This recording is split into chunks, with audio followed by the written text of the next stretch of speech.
Prior to joining V-Mobile, nagtatrabaho po ako sa US for 8 years, year 2000 hanggang 2008. Doon kami nagtatrabaho. Pagkatapos, almost 2 years ago, my wife and I decided na mag-aral ng nursing dito sa Philippines. November 2009, a friend of mine called me. And he told me na mayroon pong magandang opportunity.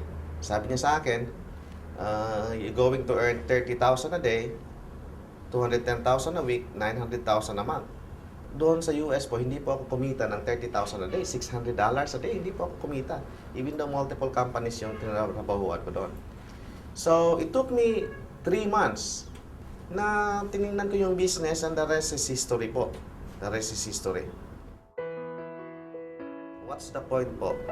Kung yung kinikita mo doon sa labas, ikitain mo dito sa Philippines. Yan po. That's the beauty po of V-Mobile. For example, you're going to ask advice doon po sa mga taong kumita sa business. Huwag kayong mag-ask ng advice sa mga tao pong hindi kumita kasi ang sasabihin niyan sa inyo, negative. For example po, mag-ask kayo ng advice sa marunong mag-drive. Kasi kung doon kayong mag-ask ng advice hindi marunong mag-drive, anong silbi niyan?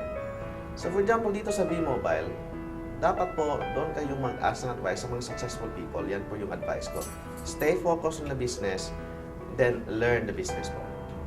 Play the game, win the game.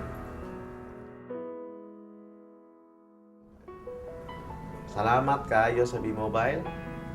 Daghan kayo og mga tao nga na-change, especially dito sa South, sa Mindanao, because of V-Mobile.